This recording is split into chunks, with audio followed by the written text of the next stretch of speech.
I tell this to my team a lot. I can teach them everything, not the drive. The will is very hard to teach. Which trade surprised you the most with how much money was being left on the table? When you have that great roofer that builds impeccable roofs sitting on a computer for 3 hours writing an estimate and learning a new software, that might not be his cup of tea.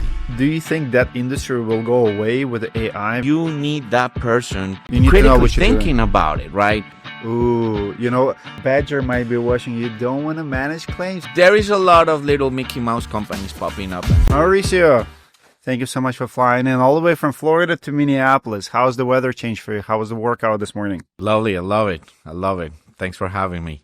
Absolutely. Well, we have a fire going for us. Thank you for coming in. We spoke before. For those of you who don't know Mauricio, he is the founder of Estimate Experts, the company we endorsed for several years now. Love your story, but we've never shared it. It's our first official podcast where we're going to dive into your story. We have little content before about the industry, but you came to the United States in 2012 from Honduras. No, from Colombia. From Colombia. Yeah, I'm born and you raised in recently were Colombia. in Honduras. Okay. Let's go with your story. What brought you to the United States back then? The American dream, man. Since I was a kid, I felt I was born in the wrong place.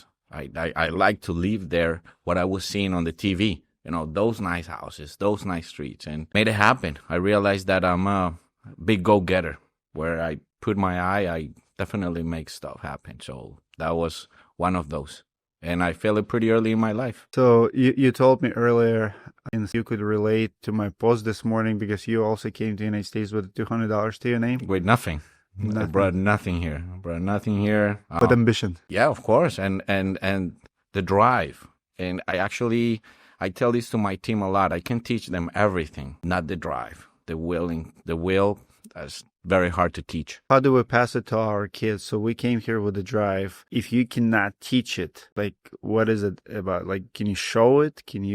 Is it in the genes? How do you explain it? That's a big struggle because when you're a parent and you didn't have everything, I think we commit the error to try to, give a better life to our kids.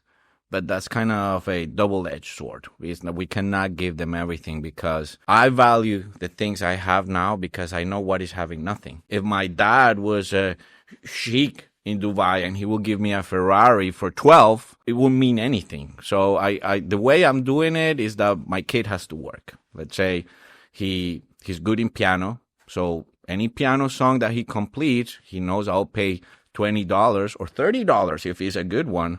So he needs to work for his money. And actually, he's trying to sell snacks at school stuff. He makes his money. Has it. First year in the United States, how hard was it? It was quite an adventure because I started working for this acquaintance I had in Colombia. And I learned what's having a horrible boss. And I learned that. I was in that company for 3 years. Guy was a scumbag, man. And I tolerated that. All sort of bullying. What was the company? What was the business? They were a moving broker. Big sales floor with 30 guys selling moves that they were outsourcing to shipping companies. Obviously, I was doing the jobs nobody wanted to do. That customer service, that broken TV that they were getting paid 60 cents per pound per article. One of those TVs is £5? They're getting 60 cents per pound. So I had to deliver those news to the people. Yeah, it was quite of a learning experience. Learn a lot though. That's kind of why I stayed. I did a whole college there on that one. But it was rough, man. I know what's being bullied. I know what is working for somebody that is a bad boss. That's what I try to be extremely kind with my people and take care of my team. Fast forward. When and how did you get into estimating and claims? What was the story there? Okay, so it started probably 7 years ago. Very, very interesting way.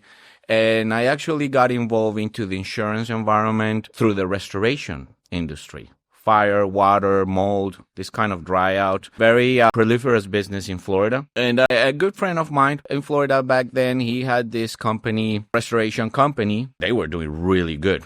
They were doing probably $32 million a year.